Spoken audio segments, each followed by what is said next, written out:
తింటదా పండు? పర్మిషన్ ఇచ్చాడు, తింది. పర్యాసానం ఏంటో చూడని చూపించాడు, తర్వాత లైన్లో తెచ్చాడు.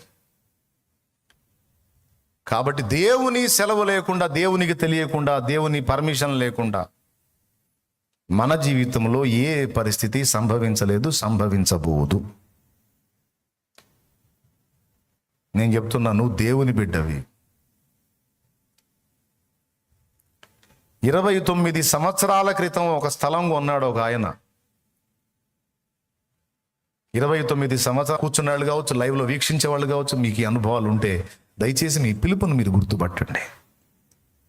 నువ్వు ఎప్పుడెళ్ళి వాక్యాన్ని కూర్చున్నా సరే, ప్రసంగం అంతా చేసిన చివరిలో ఎక్కడో చోట, ఒక్క చోట అయినా సరే, నువ్వు నా పని చేయాలి, సిద్ధపడనే వాక్ నీకు అందేటట్టు చేస్తాడు ఆయన.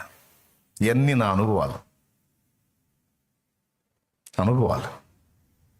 తప్పించుకొని తిరుగుదామని ఎన్ని రకాలు ట్రై చేసినా ఆఖరికి రోడ్డు మీద పోతున్నా దూరం నుంచి వచ్చే మైక్ శబ్దంలోంచి మాట్లాడాడు. అయినా లొంగకపోతే ఇంట్లో టీవీలో పాట వస్తుంది. మిషన్స్ కొని ఆ బ్రిక్స్ కంపెనీ ఒకటి ప్లాన్ చేద్దామని చెప్పి నేను మైండ్లో సిద్ధపడి వెళ్తా ఉంటే పాటలోంచి మాట్లాడుతున్నాడు. కరెక్ట్గా అదే టైంకి అది ఎందుకు రావాలి? నా అంత తెలివి తక్కువ వ్యవహారమే కదా మందే. నీకు కూడా అర్థం కాదు. ఇప్పుడు నువ్వు కాళ్ళ ముందు చూస్తున్నావు కానీ భవిష్యత్తులో నేను ఎలా చేయబోతున్నాడో నీకు అర్థం కావట్లా.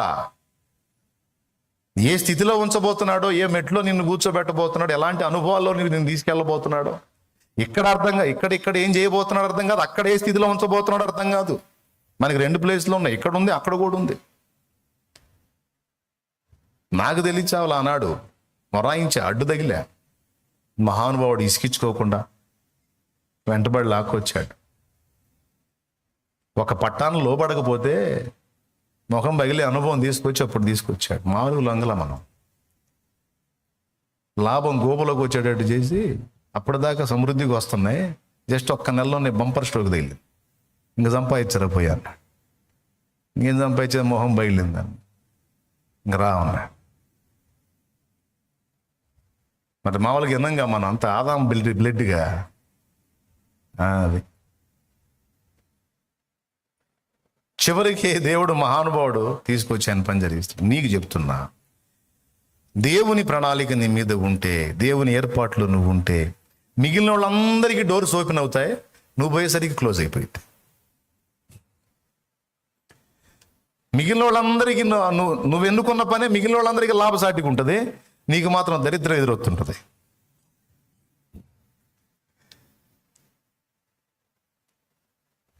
మిగిలిన వాళ్ళందరూ బాగానే ఉంటారు, నీకు మాత్రం ప్రశాంతత ఉంటుంది. ఏదో ఏదో ఏదో ఏంది ఎందుకు నాకిలా నువ్వు 4 దారులు దేవులాడు, 4 మూయబడి ఉంటాయి. నీ మైండ్ కరెక్ట్ అయిందాక, ఆయన ప్రణాళికలోకి నువ్వు సెట్ అయిందాకా ఈ పరిస్థితి నీకు ఉంటుంది. ఇది గ్రహించి నువ్వు టర్న్ అయ్యావా, ధన్యురాలివే.